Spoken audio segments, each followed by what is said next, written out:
We all just assume the food we buy is safe to eat. I mean, why wouldn't it be?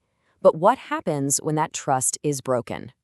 Today, we're going to pull back the curtain on the world of food safety recalls, and we're starting with a really urgent case involving something that might be in your kitchen right now. So this is the headline that got my attention. Potentially fatal risk. I mean, wow. You see something like that from a big trusted brand like M&S, and it just stops you in your tracks. It's the kind of thing that makes you want to go check your own pantry, right? And that really gets to the heart of what we're talking about today. It's not just about one chocolate bar. It's about the entire system that's supposed to protect us, and really what happens when that system has to jump into action. All right, so let's get into the nitty-gritty of this Marks& and Spencer recall. We're going to look at exactly what went wrong with our milk chocolate honeycomb and why a simple mistake like this can have such serious consequences. Okay, pay attention here, because these are the details that really matter. If you've got this chocolate at home, this is what you need to look for. We're talking about the 120-gram pack. The key things are the lot number, that's 5242, and the best before date, which is May 12th, 2026. These numbers are like a fingerprint for a specific batch, and that's how they track it down. So, of course, M&S put out a statement. They said, customer safety is of paramount importance.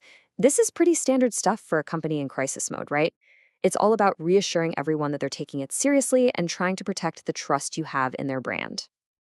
But what was the danger they were talking about? Why the huge urgent recall? Well, this is the tricky part. It was a hidden danger, something you couldn't see, you couldn't smell, you couldn't taste it until it was too late.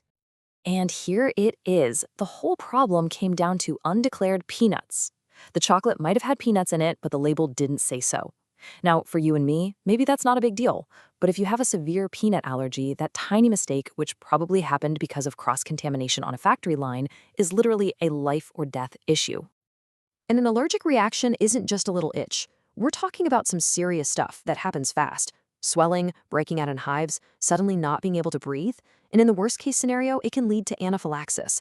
That's a massive shock to the system that can be fatal. This is exactly why undeclared allergens are no joke. So you've got this dangerous product out on the shelves and maybe in people's homes. Now what? Well, this is where the safety system is supposed to kick in. It's a team effort between the company itself and the government regulators. The official first move is something called an allergy alert.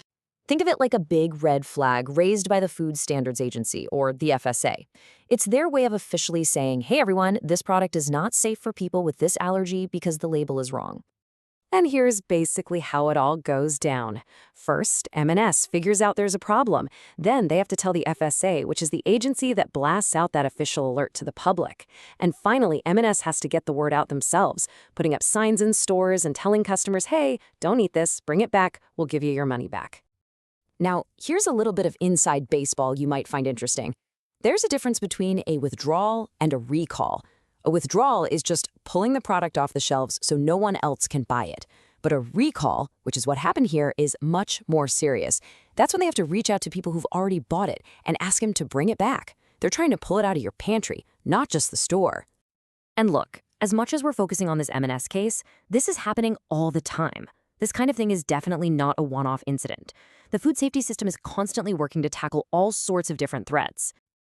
Yeah, it's not just about a few peanuts ending up where they shouldn't be. Recalls can happen for all kinds of scary reasons. Things like tiny bits of plastic or metal in your food, or even nasty bacteria like Salmonella or E. coli.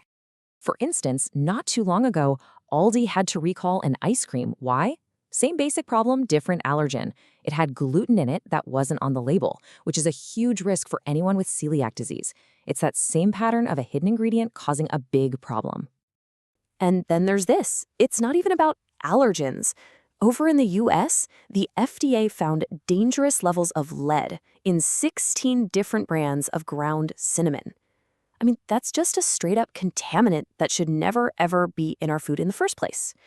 It just shows you these threats can come from anywhere. Okay, so all of this brings us to what's probably the most important question of all. With all this going on, what can you actually do to protect yourself and your family? Because let's be real, the system is there to catch these things, but it's not perfect. It really works best when we're all paying attention. So let's walk through the practical stuff you need to know. If you ever see a recall notice for something you might have, it's a really simple 3-step process. First, grab the product and check those details, the lot number, the expiration date, against the notice. Second, and this is the most important one, if it's a match, just do not eat it. And third, take it back to the store you bought it from. You'll get a full refund, no questions asked, you don't even usually need the receipt. Okay, but what about the worst case scenario? What if you've already eaten it? First, don't panic. Just be hyper aware. Watch for any of those symptoms we talked about, any swelling, hives, feeling sick. If you notice anything at all, get medical help right away. Don't wait. And if you know you have a severe allergy, you should already have an emergency plan. Now is the time to use it. And remember, companies don't just do this because it's the nice thing to do. They are legally required to report these things. The law says that if their product puts customers at risk, they have to sound the alarm. This whole safety net is backed by real legal force. So when you boil it all down, it comes to this. The companies have a job to do, and the regulators have a job to do. But they can't catch everything. The system works best when we are a part of it. The final line of defense really is you and me, being aware, being informed, and knowing what to do. And that leaves us with one last big question to chew on.